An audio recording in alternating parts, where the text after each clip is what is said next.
প্রিয় দর্শক শ্রোতা, আজ শনিবার 1 ফেব্রুয়ারি 2025 খ্রিস্টাব্দ, 18 মাঘ 1431 বাংলা, 1 শাবান 1446 হিজরি। সংবাদপত্র শিরোনাম পাঠের শুরুতেই যুগান্তর পত্রিকা। যুগান্তর পত্রিকায় শিরোনাম করা হয়েছে, স্বৈরাচারের 572 দোষর জামিনে মুক্ত, ফ্যাসিবাদ রক্ষায় শক্তি প্রয়োগকারীদের বিরুদ্ধে 225 মামলা, প্রসিকিউশনের পক্ষ থেকে জামিনের বিরোধিতা করেছি, ফ্যাসিস্টের সহযোগী জামিন পেতে পারে না, তবে বিষয়টি নির্ভর করে জজদের উপর, বলছেন পিপি। ছাত্র জনতার অভ্যুত্থানে আওয়ামী লীগ সরকারের পতনের পর ফ্যাসিবাদের দোসরদের বিরুদ্ধে রাজধানীর 50টি থানায় অসংখ্য মামলা হয়েছে। এর মধ্যে 225টিকে বিশেষ মামলা হিসেবে বিবেচনা নিয়েছে ঢাকা মহানগর পুলিশ, ডিএমপি।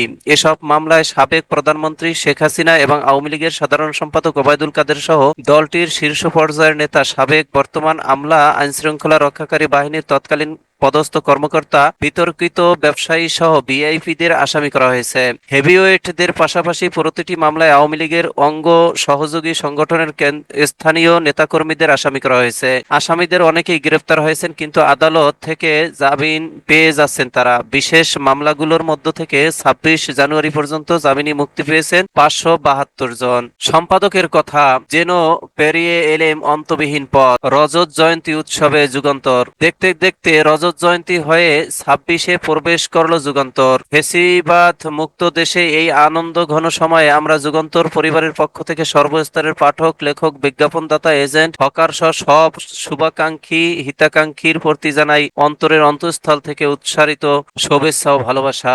তালিকায় হাসিনার পিয়ন ড্রাইভার, রাজুকের প্লট বরাদ্দে নৈরাজ্য, অনেক ফাইল গায়েব, প্লট বরাদ্দ দেওয়া হয় 13/এ ধারায় রাষ্ট্রীয় গুরুত্বপূর্ণ অবদানের পুরস্কার হিসেবে। বেশিরভাগ ব্যক্তি প্লট পেয়েছেন দলীয় আনুগত্যের বিবেচনায়। মুক্তিযুদ্ধ ও গণ অভ্যুত্থানের চেতনায় পথ চলবে। জুলাই ঘোষণাপত্র নিয়ে বিএনপির খসড়া মতামত নিয়ে মিত্রদের সঙ্গে ধারাবাহিক বৈঠক, একমত হলে সব দলের স্বাক্ষর সহ প্রকাশ করবে। মরলে শহীদ হব, মাকে নাইমুরের শেষ কথা। লাশের স্তূপ থেকে ছেলেকে শনাক্ত। বৈষম্য বিরোধী আন্দোলন যখন তুঙ্গে, তখন মা বাবার বাধা উপেক্ষা করে প্রতিদিন অংশ নিতেন মোহাম্মদ নাইমুর রহমান, বয়স 22। মাকে বলতেন, তোমরা দেখবে স্বৈরাচারের পতন হবেই। পতন ঠিকই হলো, কিন্তু দেখে যেতে পারলেন না নাইমুর। স্বৈরাচারের বুলেটের আঘাতে নিভে যায় তার প্রাণ প্রদীপ। শেষবার যখন তিনি বাসা থেকে বের হন, তখন মাকে বলেছিলেন, আমার সহপাঠীরা আন্দোলনে যাচ্ছে, আমি ঘরে থাকতে পারবো না। আমি যদি মরেও যাই, শহীদি মর্যাদা পাবো। রাজধানীর গুলশান ডিগ্রি কলেজের প্রথম বর্ষের ছাত্র ছিলেন নাইমুর। 3 ভাইয়ের মধ্যে সবার বড়। পড়ালেখার পাশাপাশি তেজগাঁও নর্থ ইন্ড কফি রেস্তোরাঁয় পার্ট টাইম কাজ করতেন। বিশ্ব ইজতেমায় লাখো মুসল্লির জুমা আদায়। প্রথম পর্বের আখিরি মোনাজাত আগামীকাল। ধর্মীয় উদ্দীপনা শান্তিপূর্ণ পরিবেশে শুক্রবার বাদ ফজর পাকিস্তানের মাওলানা জিয়াউল হকের আমবয়ানের মধ্য দিয়ে শুরু হয় শুরাই নিজামের জুবায়েরপন্থী বিশ্ব ইজতেমার প্রথম পর্ব। এদিন লাখো মুসল্লির অংশগ্রহণে অনুষ্ঠিত হয় দেশের বৃহত্তম জুমার জামাত। ইজতেমায় অংশগ্রহণকারী ছাড়াও পার্শ্ববর্তী এলাকার হাজারো মানুষ এই জামাতে শরিক হয়েছেন। ছিলেন বিশ্বের 46টি দেশের 1580 জন বিদেশি মেহমান। আজ ইজতেমার দ্বিতীয় দিন। কাল দুপুরের আগে যে কোনো এক সময় আখিরি মোনাজাতের মধ্য দিয়ে শেষ হবে ইজতেমার প্রথম পর্ব। কাকরাইল জামে মসজিদের পেশ ইমাম হাফেজ মাওলানা মোহাম্মদ জুবাইর আহমেদ আখেরি মোনাজাত পরিচালনা করার কথা রয়েছে। এই ছিল যুগান্তর পত্রিকার প্রথম পাতার সংবাদ শিরোনাম। এবারে শেষের পাতার সংবাদ শিরোনাম করা হয়েছে, জেলার প্রধান সমস্যা ডিসি এসপি দ্বন্দ্ব, ডিসিরা জনসেবক হবেন কবে। 16 ফেব্রুয়ারি অনুষ্ঠেয় সম্মেলনে উঠছে 3 শতাধিক প্রস্তাব। 15 বছরে 2250 প্রস্তাবের 70% বাস্তবায়িত। ডিসি এসপিদের ছায়া দ্বন্দ্বে জনস্বার্থ বিঘ্নিত হচ্ছে, মোহাম্মদ ফিরোজ মিয়া বলছেন। চাপ বাড়ছে চড়া সুদের ঋণ পরিশোধে, টাস্কফোর্সের প্রতিবেদন। অমর একুশে বইমেলা শুরু আজ, উদ্বোধন করবেন প্রধান উপদেষ্টা। অমর একুশে বইমেলার শেষ মুহূর্তে স্টল সাজাতে ব্যস্ত প্রকাশনা সংস্থার কর্মীরা। শুক্রবার তোলা এই ছবি। মিলেই 50 কেজি চালে বেড়েছে 700 টাকা। আমদানি চালের ওপর ভরসা সরকারের। যে স্তরে কারসাজি হচ্ছে সেখানে মনিটরিং নেই, বলছে ক্যাব। আইসিডিডিআরবি এর সহস্রাধিক কর্মী চাকরিচ্যুত।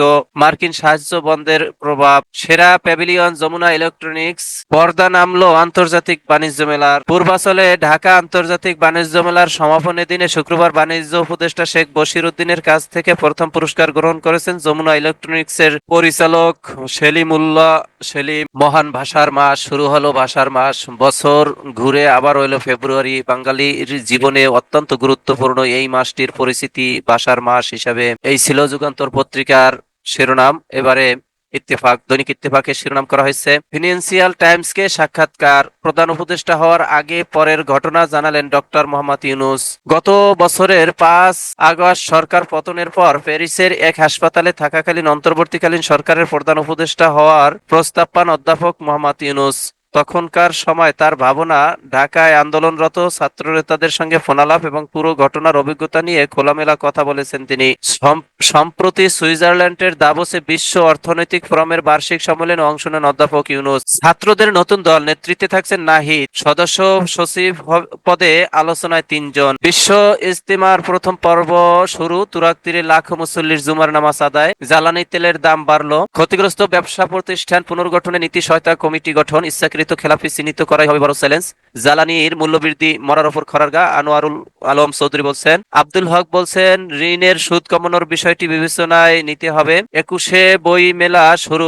এই ছিল দৈনিক ইত্তেফাকের শিরোনাম। এবারে দৈনিক বাংলাদেশ প্রতিদিন শিরোনাম করা হয়েছে, কবে হবে নির্বাচন। ত্রয়োদশ জাতীয় সংসদ নির্বাচনের দিনক্ষণ ঠিক না হলেও রাজনৈতিক দলগুলোর মধ্যে বইছে নির্বাচনী হাওয়া। কেউ বলছেন সরকারের ইচ্ছা থাকলে এবছরই সম্ভব, কেউ বলছেন পূর্ণ সংস্কার শেষে ভোট হোক, আবার কেউ বলছেন চলতি বছরেই হতে পারে। যত দ্রুত নির্বাচন দিয়ে ক্ষমতা হস্তান্তর করা হবে ততই মঙ্গলজনক। এ অবস্থায় জনমনে প্রশ্ন উঠেছে, কবে হবে ভোট। কথা বলে প্রতিবেদন তৈরি করছেন রফিকুল ইসলাম রনি, শফিকুল ইসলাম সোহাগ ও শরীফুল ইসলাম সীমান্ত। সালাউদ্দিন আহমেদ বলছেন 5 আগস্টই ভোট করা সম্ভব। মাহমুদুর রহমান মান্না বলছেন ইচ্ছা থাকলে এবছরই সম্ভব। হামিদুর রহমান আজাদ বলছেন সরকারকে প্রয়োজনীয় সময় দিতে হবে। সামান্তা শারমিন বলছেন ফ্যাসিবাদী কাঠামো সংস্কারের পর নির্বাচন। এই ছিল দৈনিক বাংলাদেশ প্রতিদিনের সংবাদ শিরোনাম। এবারে কালের কণ্ঠ শিরোনাম করা হয়েছে, রাজনীতি তপ্ত হচ্ছে মাসি, জাতীয় সংসদই সংবিধান সংস্কার করবে, ঘোষণাপত্রের খসড়া নিয়ে মতামত চূড়ান্ত বিএনপির। প্রধান উপদেষ্টা হতে রাজি হওয়ার আগে পরে যা ঘটেছিল, রাশিয়ায় যুদ্ধে পাঠানো 10 প্রবাসীকে দ্রুত ফেরানোর দাবি। এই ছিল কালের কণ্ঠের শিরোনাম। এবারে আজকালের খবর পত্রিকার শিরোনাম করা হয়েছে, অন্তর্বর্তী সরকার প্রধান হওয়ার প্রাক্কালে কি ঘটেছিল জানালেন ডক্টর মোহাম্মদ ইউনূস। আইসিডিডিআরবির 1000 কর্মী ছাঁটাই, ইউএসএআইডির ফান্ড বন্ধ। আজ বইমেলা উদ্বোধন করবেন প্রধান উপদেষ্টা, থাকছে জুলাই চত্বর। সেনাবাহিনীকে নিয়ে আনন্দবাজারে প্রকাশিত সংবাদ মিথ্যা ও ভিত্তিহীন, প্রেস উইং বলছেন। তুরাগ তীরে জুমায় লাখো মুসল্লি, ইজতিমার প্রথম পর্ব শুরু। মালয়েশিয়ায় নারী কর্মী নিয়োগ প্রতারণা, হাই কমিশনের সতর্কতা। বইমেলার নিরাপত্তা পরিদর্শন শেষে ডিএমপি কমিশনার, নিষিদ্ধ ছাত্রলীগ প্রোগ্রাম করার চেষ্টা করলে ব্যবস্থা নেব। শুক্রবারও অনশনে তিতুমির কলেজের শিক্ষার্থীরা। সিরিয়ায় সংবিধান বাতিল, সেনাবাহিনী ও আসাদের দল বিলুপ্ত ঘোষণা। মেঘনায় বালু তোলা নিয়ে সংঘর্ষ, গুলিতে নিহত 2। বাংলাদেশে ব্যবসা ও বিনিয়োগ নিয়ে দুশ্চিন্তা বাড়ছে। রাজশাহীতে 2 কমিটি বাতিলের দাবি, 2 সমন্বয়ককে অবঞ্চিত ঘোষণা। জ্বালানি তেলের দাম বাড়লো, কুবি শিক্ষার্থীকে অপহরণের 4 ঘন্টা পর উদ্ধার। এই ছিল দৈনিক আজকালের খবর পত্রিকার শিরোনাম। এবারে সময়ের আলো শিরোনাম করা হয়েছে, থমকে গেছে সব কর্মসূচি, মার্কিন অর্থায়ন স্থগিতের জের। কুমিল্লায় যৌথ বাহিনীর পরিচয় তুলে নেওয়া যুবদল নেতার মৃত্যু, শরীরে নির্যাতনের চিহ্ন। 4BTVর সম্প্রচার বন্ধে চাপ দিয়েছিলেন আরাফাত। জুলাইয়ে কোঠা বিরোধী আন্দোলন দমন। এখনই দেশে ফিরছেন না খালেদা জিয়া, চূড়ান্ত ফলো আপ বাকি। ঈদ পর্যন্ত মাকে কাছে রাখতে চান তারেক রহমান। লন্ডন থেকে 4 চিকিৎসক ফিরছেন আজ। যুক্তরাজ্যে ছেলের বাসায় চিকিৎসাধীন বিএনপির চেয়ারপারসন খালেদা জিয়া এখনই দেশে ফিরছেন না। আরো কয়েক সপ্তাহ পর তিনি দেশে ফিরতে পারেন। তবে আজ দুপুরে খালেদা জিয়ার 4 জন সফর সঙ্গী চিকিৎসক দেশে ফিরছেন। চিকিৎসকের ভাষ্য, চূড়ান্ত ফলো আপ শেষ করে বিএনপি চেয়ারপারসনের দেশে ফেরার তারিখ ঠিক করা হবে। সয়াবিন তেলের ব্যবসায়ীরা আবারও বেপরোয়া। দাম বৃদ্ধির প্রস্তাবে সরকার সায় না দেওয়ায় জিয়ে রেখেছে সংকট। শবে বরাত ও রমজানের আগে দাম আরো বাড়ানোর কৌশল। নিষিদ্ধ ছাত্রলীগ কর্মসূচি পালনের চেষ্টা করলেই ব্যবস্থা, ডিএমপি কমিশনার বলছেন। এই ছিল দৈনিক সময়ের আলো শিরোনাম। এবারে মানবকণ্ঠ শিরোনাম করা হয়েছে, প্রায় 20 লাখ মুসল্লির জুমার নামাজ আদায়, বিশ্ব ইজতিমার প্রথম পর্ব। ইজতিমার ময়দানে গতকাল জুমার নামাজ আদায় করেন লাখো মুসল্লি। সম্পর্কে গতি পাচ্ছে ঢাকা বেইজিং। বাংলাদেশিদের চিকিৎসার জন্য ভারতের বিকল্প হিসেবে চীনকে প্রস্তাব দেওয়া হয়েছে। বিশেষ করে চীনের কুমিংয়ে যেন বাংলাদেশিরা সহজেই চিকিৎসা নিতে পারেন সেই প্রস্তাব দিয়েছে বাংলাদেশ। এবছর বাংলাদেশ ও চীনের 50তম কূটনৈতিক সম্পর্কের বার্ষিকী। এই সময় দুই দেশের সম্পর্ক আরো গভীর ও ঘনিষ্ঠ হবে। তৌহিদ হোসেন পররাষ্ট্র উপদেষ্টা বলছেন। ফ্যাসিবাদের পতন হয়েছে কিন্তু গণতন্ত্র পূর্ণ প্রতিষ্ঠা হয়নি, নজরুল ইসলাম খান বলছেন। বিএনপির স্থায়ী কমিটির সদস্য নজরুল ইসলাম খান বলেছেন, আমরা দেশে গণতন্ত্র পূর্ণ প্রতিষ্ঠার জন্যই ফ্যাসিবাদের পতন চেয়েছি। ফ্যাসিবাদের পতন হয়েছে কিন্তু এখনো আমরা গণতন্ত্র পূর্ণ প্রতিষ্ঠা করতে পারিনি। ভারতের পররাষ্ট্র মন্ত্রণালয় বলছেন, আশা করি সব চুক্তির প্রতি সম্মান দেখাবে বাংলাদেশ। সৌদি যাওয়ার পথে অসুস্থ, দুবাই হাসপাতালে বাবর। এই ছিল দৈনিক মানব কণ্ঠের শিরোনাম। এবারে সমকালের শিরোনাম করা হয়েছে, পেশাদার নেতৃত্ব, ঘুষ রোধ ও কার্যকর সংস্কারে জোর, অর্থনৈতিক কৌশল পুনর্নির্ধারণ টাস্কফোর্সের প্রতিবেদন। মামলার জালে তছনছ সাজানো পরিবার। 20 জুলাই মিরপুর গুলিতে নিহতর সিফাত, মিল নেই এজাহারে, পদে পদে অনিয়ম, স্বামী সন্তান সহ শিক্ষিকা কারাগারে। ব্যয়বহুল বিদ্যুৎ কেন্দ্র বন্ধ ও চুক্তি পুনর্মূল্যায়নের পরামর্শ।